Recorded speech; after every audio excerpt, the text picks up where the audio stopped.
Let me just take a moment to introduce myself. So my name is Fiona Robertson. I am an Australian, but I am married to a Zimbabwean, which is one of the reasons why I really wanted to participate in this session today. So my husband grew up in Bulawayo, and he has taken myself and our 4 children to visit the area where he grew up. A most beautiful country, and we went back there again for our honeymoon a couple of years ago, second marriage for both of us. I have a great deal of affection for your country, and I'm really delighted to be able to share the session with you today.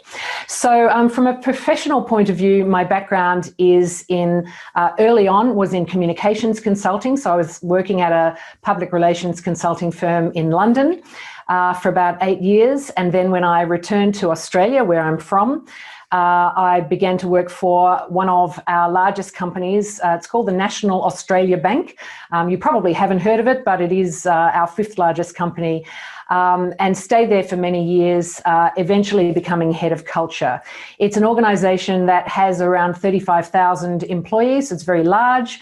And being head of culture there was a very interesting exercise. At some point, I could tell you some war stories, but my team and I were responsible for running things like the engagement survey for the organisation for about 5 years.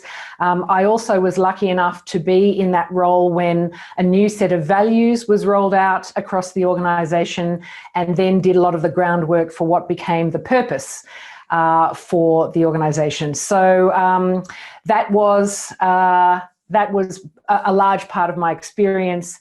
A couple of years ago, I left that organisation and went out on my own as a consultant. So now I do a lot of executive coaching. I work with teams. I do culture diagnostics, and I do a lot of keynote speaking and this kind of presentation. I also, I'll stop talking about my you, but I also recently wrote a book about organisational culture, which has kind of encapsulated everything that I'm going to share with you today. So I'm going to attempt to share with you in about a half-hour presentation everything I have learned about organisational culture in the last embarrassing number of years. Then I'm going to open it up to discussion and questions. And at that point, I'll invite you to take yourself off mute. And if you'd like to switch on your camera, that would be great as well.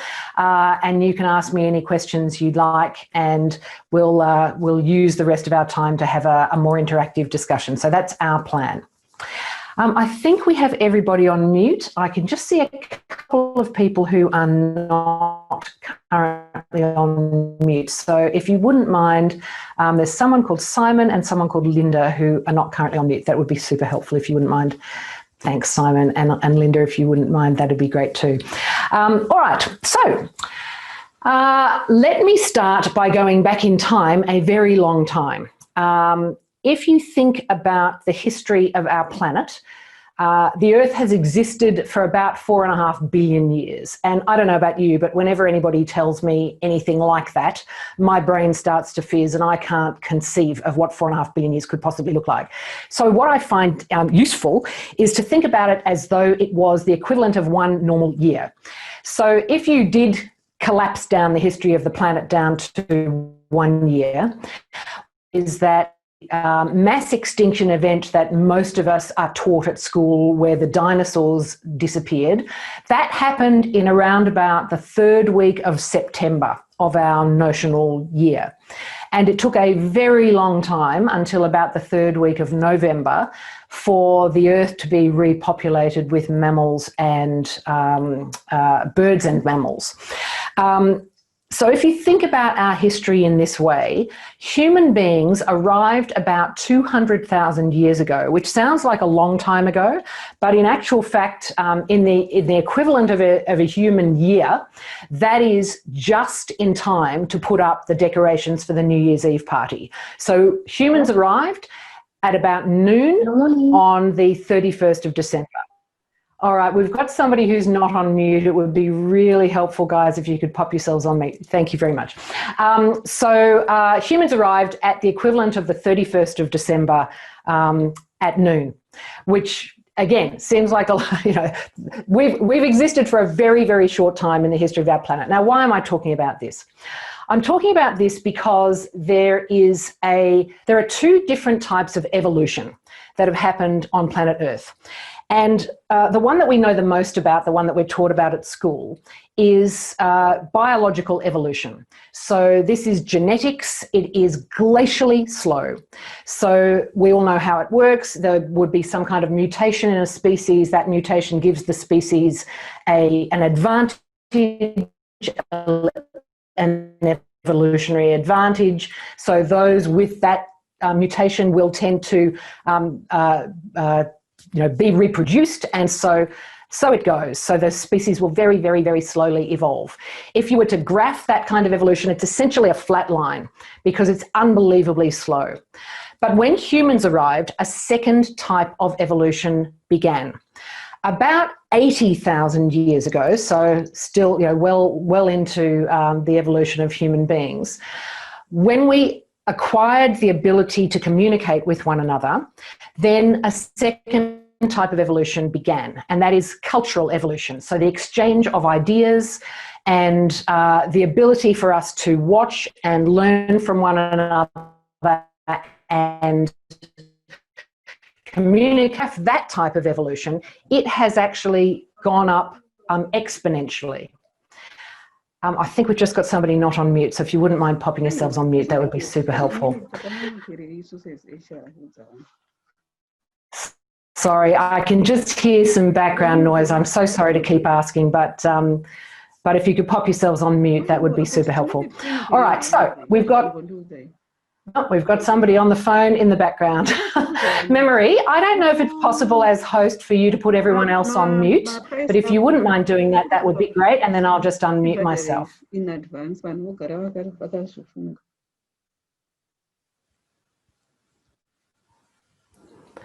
all right, I think we've still got one person not on mute, but anyway, I'm so sorry to keep interrupting your presentation. Can all the participants please put yourself on mute? If you don't, we will remove you because we've said this for a long time. You can proceed, Fiona. All right, thanks, Memory, I appreciate it. All right, so we've got two different types of evolution that we're talking about. Biological evolution, flat line, and cultural evolution, which is like an exponential line. So if you think about our last maybe 120 years. So about 120 years ago, we got the first automobile. Not long after that, we got the first aeroplane, and it has just, I was going to say taken off, pardon the pun, but it has taken off since then.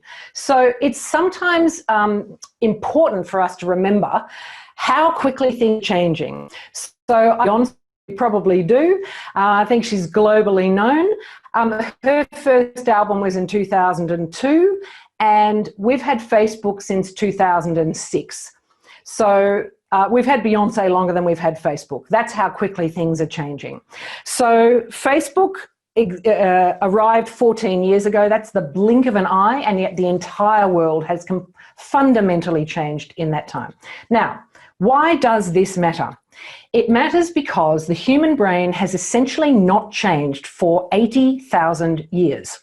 So you and I are walking around with a brain in our heads that is designed for a time that is long since past. Our brains are not designed for the world that we have created for ourselves. They're not designed for options trading or immersive online gaming. They're not designed for sitting in rooms and watching PowerPoint presentations.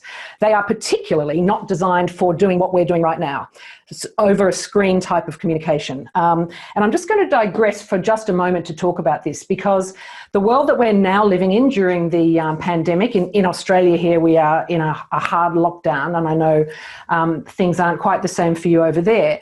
But certainly this way of communicating, this remote way of communicating has exploded around the world as a result of the pandemic.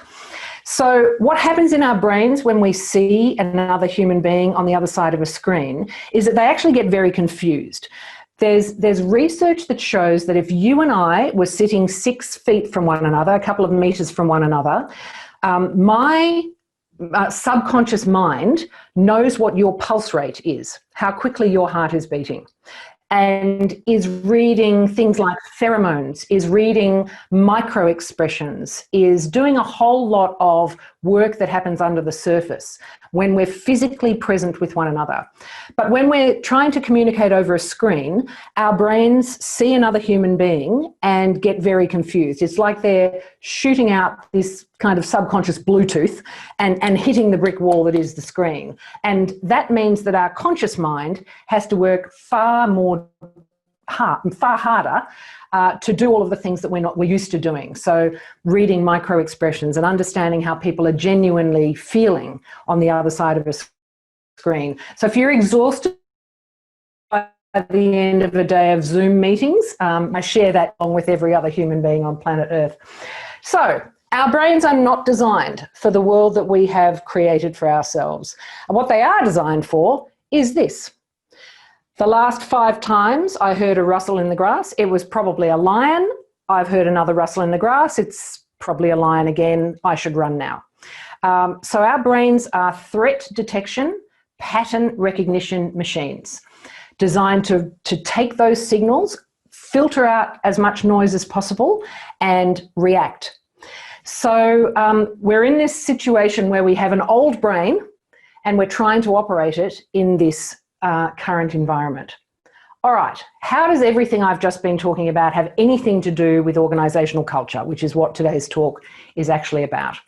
So if we had a slightly smaller group, I would actually ask you to unmute and answer this question, but because we've got so many people today, I'm kind of going to answer my own question, which is a bit weird, but the question I ask is, before we join a new group, what are the kinds of things that we think about? So often when I ask this question in groups, the kind of answers I get back are, so for example, if you were starting a new job, the kind of questions that would be typically running through your mind are really simple stuff like, what time should I show up in the morning? And what time is it okay to go home at the end of the day? And what should I wear? And who should I have lunch with? And what are the kinds of things these people do that I'm going to have to learn to do so that I can feel like I fit in with this group? Of course, there are other bigger questions like, am I the right person for this job? And have I got the skills to do the work that I need to do? And so on. But an awful lot of what goes through our minds is, will I fit in? The reason for this is that the classic Maslow's hierarchy of needs, I don't know if you're familiar with this model, but it's a triangular shaped model that says that the most basic need of human beings is food, water and shelter. And of course, in our modern world, that is in fact true. So in our modern world, if you don't have food, water and shelter, you're obviously in very big trouble. 80,000 years ago, however, if you were not a member of a group, you wouldn't get access to food, water and shelter and you would die. So our subconscious mind believes that not being a member of a group is a threat to life. And because our minds have not, our brains have essentially not changed for 80,000 years, everybody has subconscious feeling. And because it's subconscious, we're not aware of it. So our mind is essentially screaming at us silently all the time, if you don't belong, you will die. And as I say, most people have no idea this is going on. This has been proven by a whole lot of recent neuroscience, but there's one particular experiment that I want to describe to you in a little bit more detail, because it's an experiment that has proved that the human brain has social pain and physical pain. So I know that seems, let me just say that again, the human brain is incapable of distinguishing between social pain and physical pain, which sounds like a bizarre thing to say. But let me describe to you the experiment that proves this. So it was conducted by a guy called Matthew Lieberman, who heads up the cognitive neuroscience division of the University of California in Los Angeles.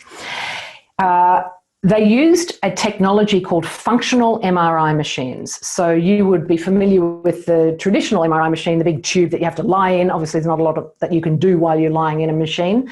But with a functional MRI machine, you're essentially wearing an MRI machine on your head, And so the latest neuroscience is using this technology so that the scientists can study what we do while we're actually in the middle of an activity.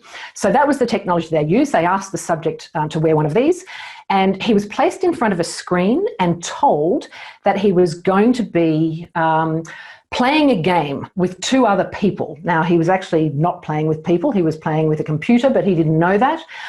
So he was told he was going to throw a virtual ball between these three people, that there was a game, and there were two other people sitting in front of other screens somewhere else, and they were all going to throw this virtual ball between them.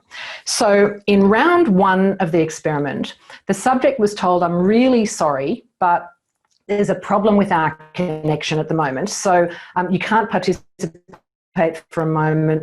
Just hang in there, watch these other two people throwing the ball between them for a moment, and we'll get it sorted out." So that was round one of the experiment. Obviously, they were taking a baseline to see what would happen if this person just watched the other two people throwing the ball between them. Then in round two of the experiment, the subject was told, "We've fixed the problem now, you can join in."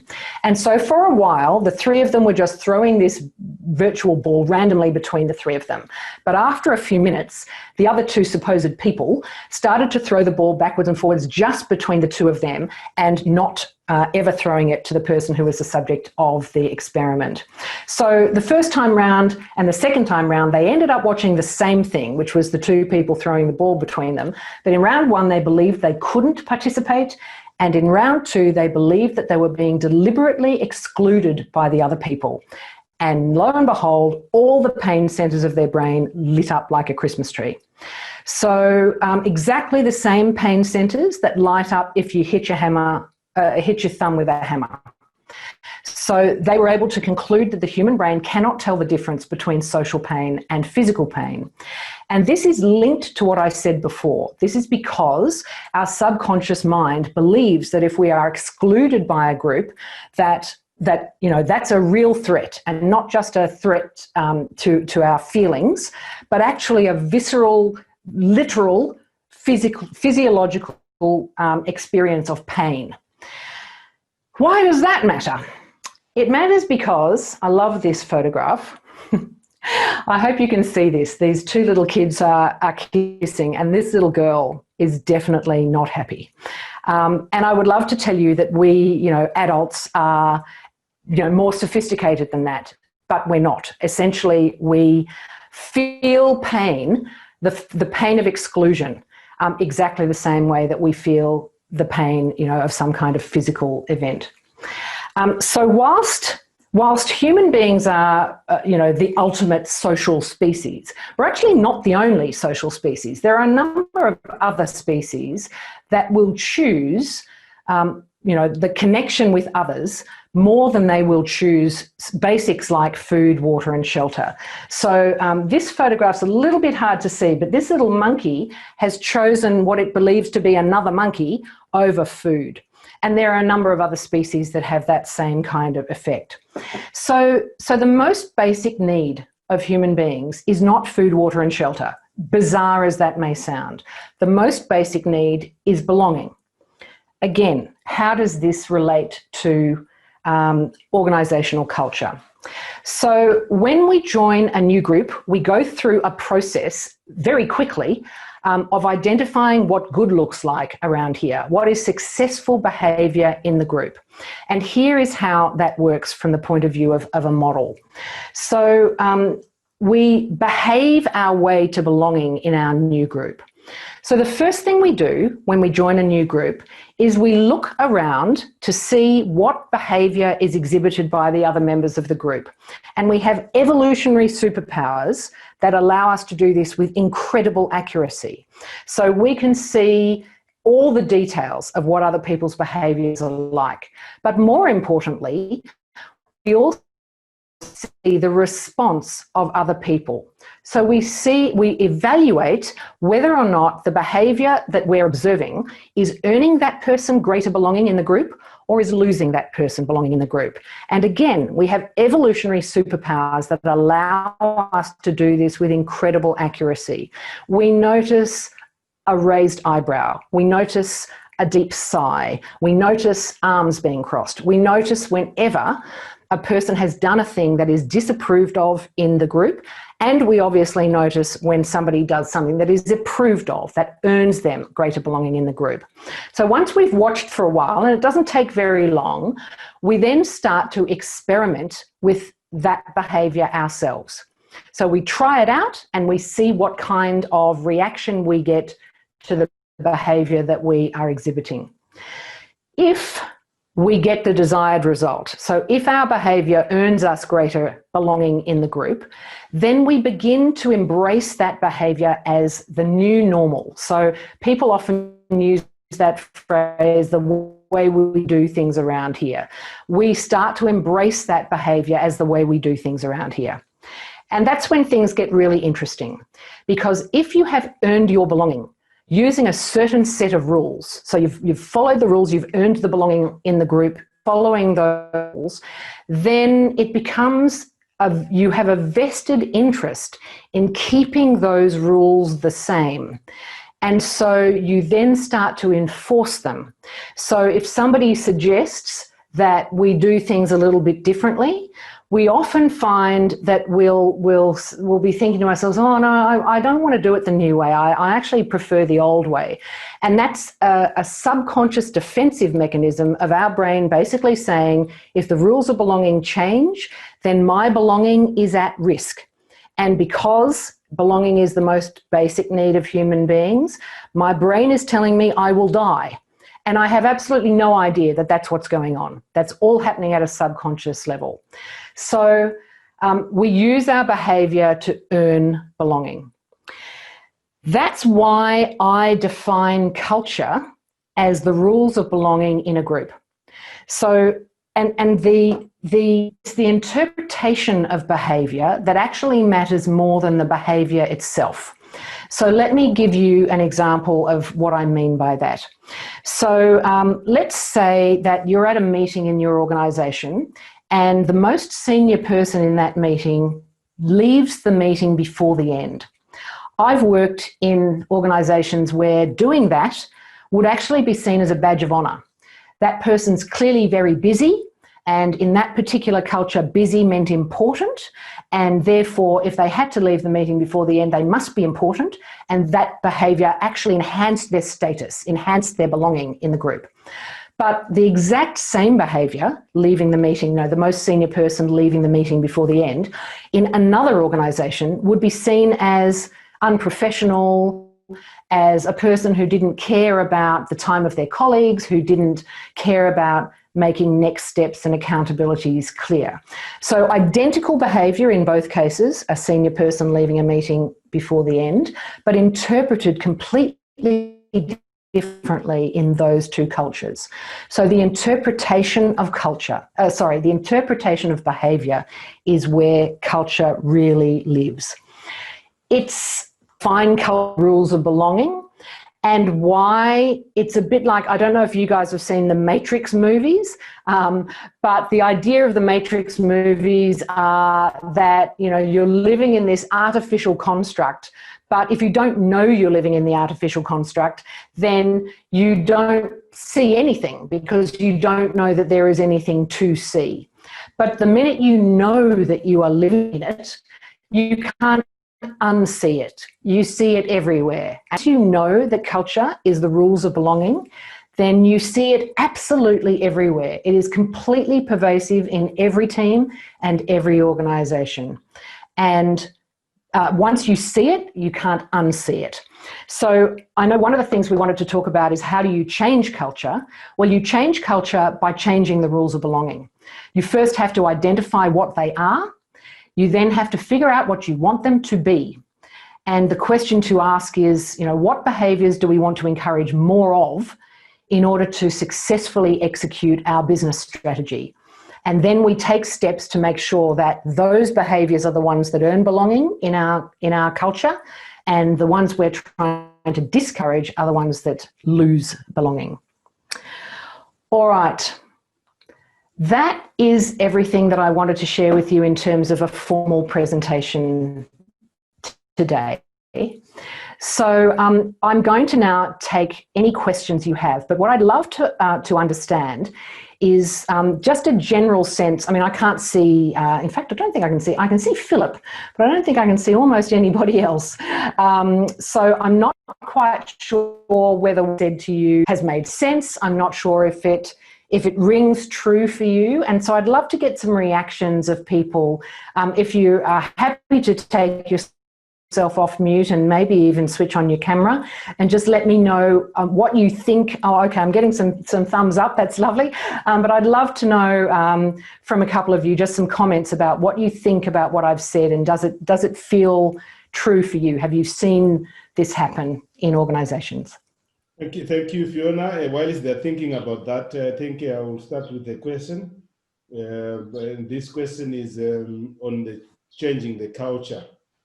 You said the culture, the way you defined it is rules of belonging. And you want to go into this big organization and you want to change the organizational culture. Where do you start?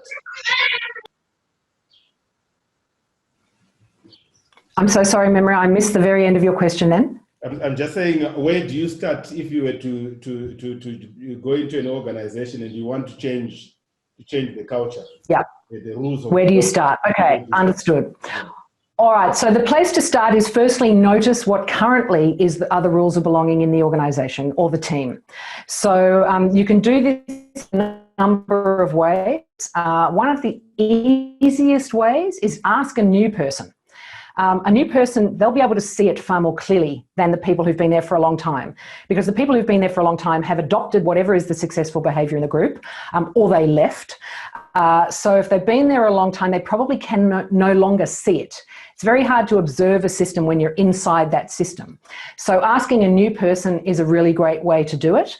Another way is through focus groups, so qualitative research. So someone who knows the right questions to ask to really get to the interpretation of behaviour. So an example might be, when the boss sacked Joe, why do you think that was? So asking somebody what their interpretation of the behaviour is. So if the person who was asked that question said, well, I think the boss sacked Joe because they didn't like each other, then that would be likely to have a negative impact on your culture. But if they said, I think the boss sacked Joe because Joe was stealing or was unethical in some way, then that's likely to have a positive impact on your culture. So qualitative research that asks people, why do you think the boss did or said a certain thing? And then what do you think about that?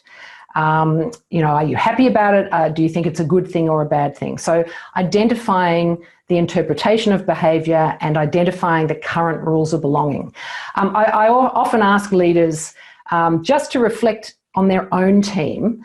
The question, what earns belonging in your team you approve of, and make it clear that you approve of, and then what loses belonging, and are the things that earn belonging, are they the things you genuinely want to see more of in your team in order to execute your strategy, for whether it's a team strategy or an organisational strategy?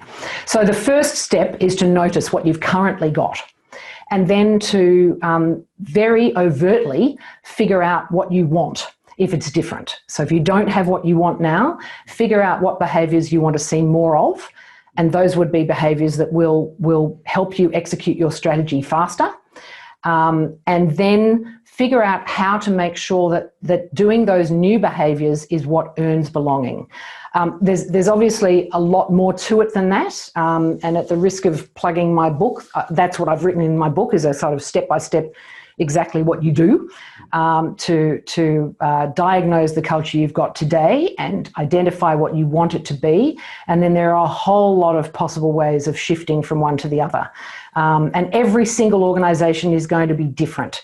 Everyone is starting from a different place and will be wanting to move probably to a different place as well. So cultures are as unique as fingerprints, and the idea that there's one good culture that we should all be aiming for is something that I don't, unless we've all got the same strategy, then we don't always need the same culture. I know that it probably hasn't given you a whole lot of detail, but There is another question in the chat room there. It says, excellent way of defining culture and how to reinforce a new culture.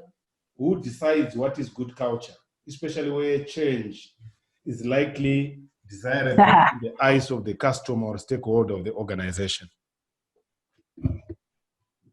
Yeah, it's a great question. So typically it'll be the senior leaders who will try to decide what behaviours they need to see more of, more globally for the whole organisation. But I would argue that it's down to the team leader to decide what behaviours they need to see more of for that team. Because whilst there might be some sort of umbrella culture, often represented by a mission statement or a purpose statement or a set of values, unless those values or those statements are translated into a set of observable behaviours for a team.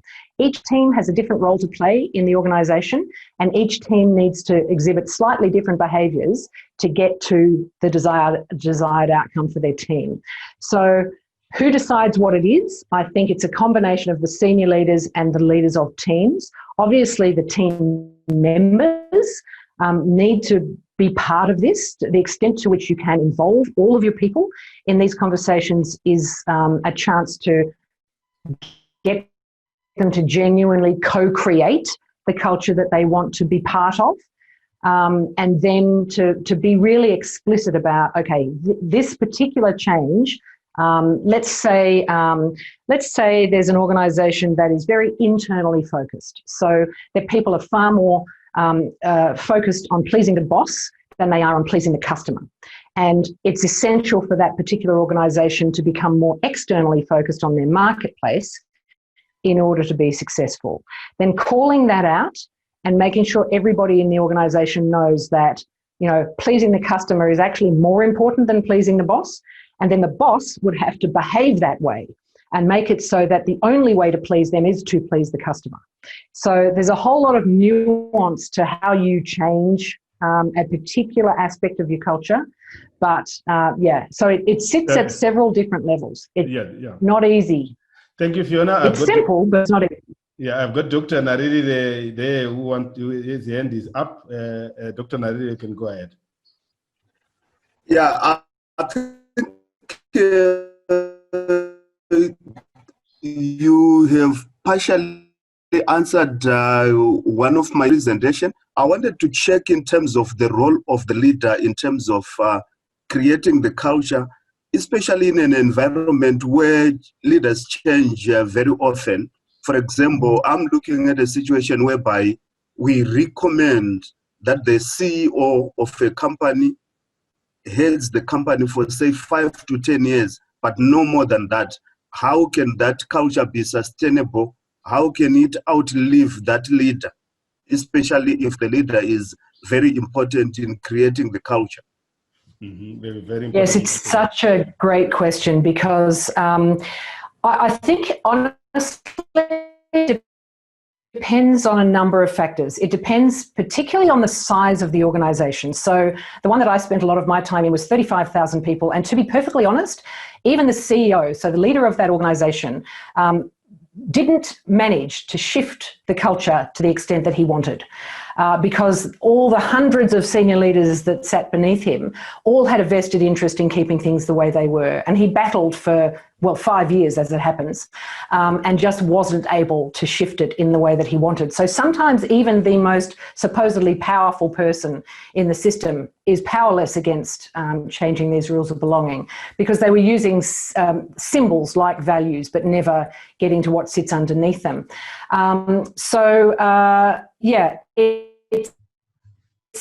if you have leadership changes, then it's just important for those leaders to think really explicitly about what are the behaviours that are required for the execution of strategy, to get agreement amongst the most senior leaders so that they're all, to the extent possible, unified in their idea of what's important and what needs to shift.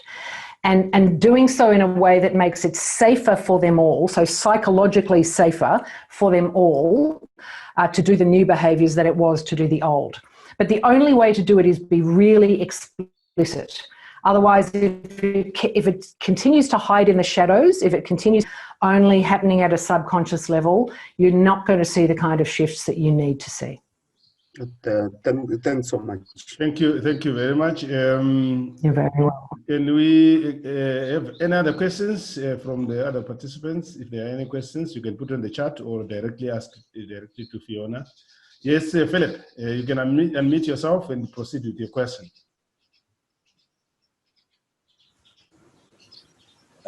Fiona, a great session, and you mentioned and you said from a belonging point of view, does it all make sense? And the example that came to my mind was the example that was used extensively in MBA studies across the globe. When people in the early days went to NASA, the space agency in the USA, and they walked around, and this example was where they walked around and they saw a cleaner or a janitor. He said, "What are you doing here?" And the guy, without a bat of an eyelid, holding his broom, said, "I'm helping putting a man on the moon." So when you can effect that sort of thinking throughout an organization, that feeling of belonging, that I'm helping putting a man on the moon, you're really cooking with gas, and you've probably achieved an unbelievable level of connectedness, engagement, belonging, etc. I completely agree. And I think the idea that, I mean, essentially what they did there was they had a purpose. So it was a purpose beyond making money. It was a very single-minded and very clear and, easy to understand purpose.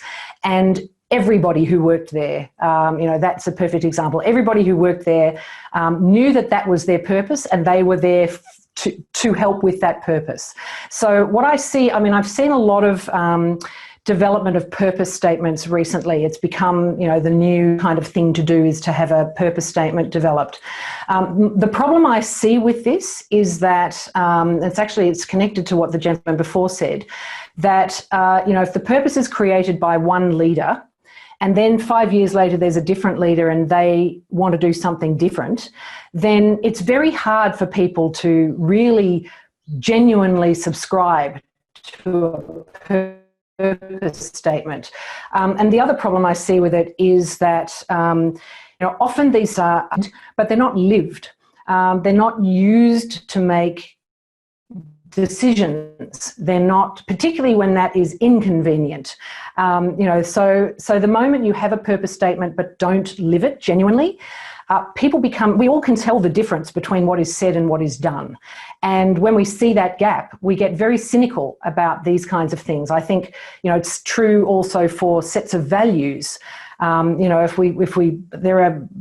History, corporate history is littered with organisations that had fabulous values, in some cases etched into the marble of their foyer areas or whatever it might be, but, weren't lived. I could rattle off several. Having something that's genuine and lived is far more important. And frankly, if you don't have something that's genuine and lived, my advice would be don't have a purpose statement at all, because it's worse to have it and not.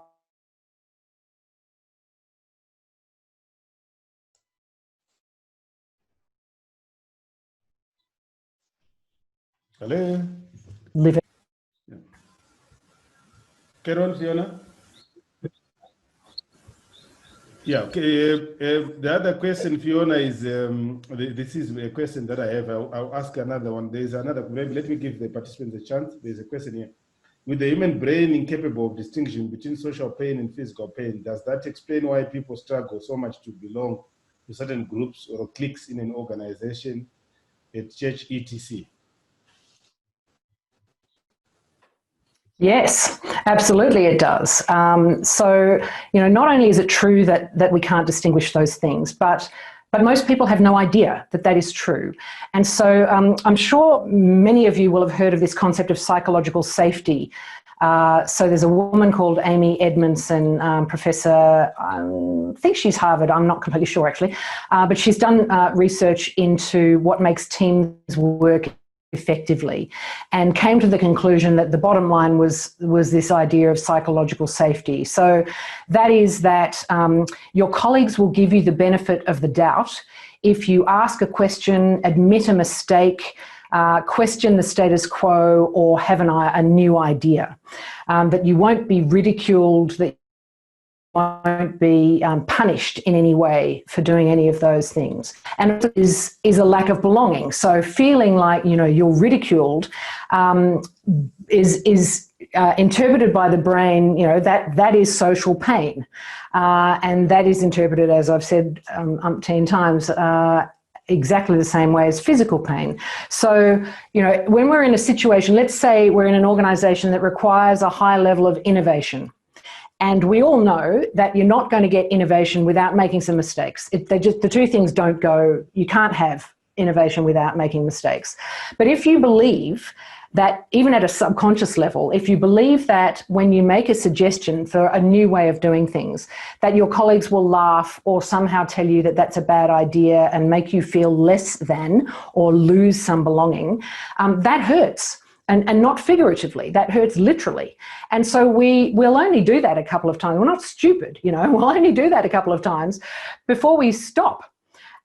So that kind of psychological safety is absolutely essential for most of particularly as business is moving faster and faster, we need to make sure that we have that kind of psychological safety. So yeah, that would be, it's the reason why we struggle to belong.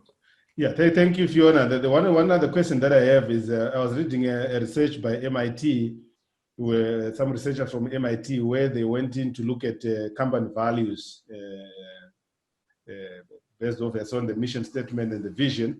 And what they discovered is that I think it's roughly about 85% of the companies that had those values were not living the values at all. And I'm assuming that the values are a way of making sure that the rules of belonging are clear, and it's part of the rules of belonging. How do we bridge that gap? 85% not practicing what they are putting on the walls, what they're putting on the walls. It's, yeah. And look, I think people love things like values. I spent 3 years of my life with a large team rolling out a set of values in a large organisation. So I was the same. I think people love these things because they are, in theory, they are signposts for what good looks like around here. And they are therefore signposts for what the rules of belonging are. The problem happens when, as I said before, if it's on the wall, but it's not happening in real life, we see the difference. I think Enron's values were, transparency and honesty, and I don't know. We all can rattle them off. They're so frequently the same anyway. I think it's because the next step hasn't been taken. So translating a value, like a word like integrity, for example, it's sort of a motherhood statement. We don't really know what it exactly looks like unless we take that word and have a conversation at a team by team level and say, okay, for this team, what observable behaviours, what does integrity look like for our team? And get specific about it. These kinds of things are what it looks like. These kinds of things are what it doesn't look like. So people often learn more by, seeing the negative version than by seeing the positively stated version. So I think that's the missing step often. The values will often be trumpeted by the CEO, and they'll be on a poster and sometimes up on those lanyards around your neck with your security pass on them, and they'll be on the screensaver on the computer, but nobody's ever taken them and turned them into something that really is meaningful for a team. And they change, so that word integrity can look like a certain set of behaviours for this team, this month, and then next month it might look slightly different. So they have to live. They can't just be, set and forget, because inevitably they become irrelevant, and then they're worse than not having. It's an opportunity for really extreme cynicism. And I think, it's a very difficult dance, and it just needs to be continued. You can't, culture is changing all the time. So the question really is it happening by accident, or are you going to make it deliberate? And if you're serious about it, then obviously it needs to be deliberate. Yeah, I've got another question here, Fiona, from Dr. Narire. It says, can you explain on powerful subcultures in companies, subcultures which often work to resist change, especially if certain interests are threatened? That's a big one. There's so many subcultures. You may find the finance section has got its own culture completely different from that you find in a production department. Yeah. Yes, absolutely. Very common, in fact, inevitable, I think. And I think one of the challenges is I often see, particularly larger organisations, the people at the top are often desperate to try and create a single culture for the whole organisation. Now, I understand that there have to be some things in common. Certainly, they're working under typically one brand, and that brand may stand for certain things, and it's very important that particularly the behaviours that touch the customer are representative of what that brand stands for. That's essential. But I think the idea of trying to create one uniform culture across a very large group of people, firstly, I'm not sure it's actually possible. There's quite a lot of research into the size of groups, and I think if memory serves, about 150 people is the limit for being able to keep a group feeling really coherent. And once it gets bigger than that, they start to break into subgroups. I think so. I think that's one issue, trying to create a single culture across a much larger group of people. I'm not sure is something that's even possible, may not even be desirable. But I think the other question of resisting change. I mean, I often hear people make the statement, humans are bad at change. I believe that to be untrue. In fact, I think it's garbage. I think human beings are spectacularly, breathtakingly good at change in the service of their own belonging. So a simple example that I can give, I don't want to trivialize this, but if you have a boss that loves PowerPoint presentations and then you suddenly get a boss that hates PowerPoint presentations, you will immediately change the way you communicate with your boss. We all do things like this constantly throughout our lives and throughout our days even. And we've actually seen a kind of global version of this in the last few months. I mean, there's been more change than most of us have ever seen on a global level. And we can switch on a dime when we need to. Why people resist change is because of what I said before, this idea that because we believe that belonging to a group is our subconscious is telling us, if I don't belong, I will die. So when someone comes along to you and says, I just think we should implement this new technology system, what's going on from a subconscious point of view is your brain is going, this is a danger, this is a threat to me, because I'm really skilled at the old system. And so I have earned my belonging by being really skilled at that old system. And this new system I don't know anything about, and I might not be skilled at it. And I might, in fact, lose my belonging as a result of being forced to shift from one to the other. So even though I don't know why I'm resisting, my brain goes, nope, that's a threat, don't do it. It's a threat to your life, in fact. So the thing is, knowing this is all very well, but once you know it, you can use it. So help those people who are struggling with trying to do things a new way to know that it's safer for them, psychologically safer for them to do the new way than it was to do the old. That way, people will change far more readily. Thank you, Fiona. I think this will be our last question because we are almost out of time. Sure. Phil Chitagu, there are actually two more questions. Let me ask you both of them. The first one is, organizational culture can be positive or negative. How does culture impact individual and organizational performance? That's the first one. Then can I ask you the second one, or you want to answer this one first? No, tell me the second one and I might weave them together. Okay, then thank you, Fiona. This is Douglas. Thank you, Fiona, for a brilliant presentation.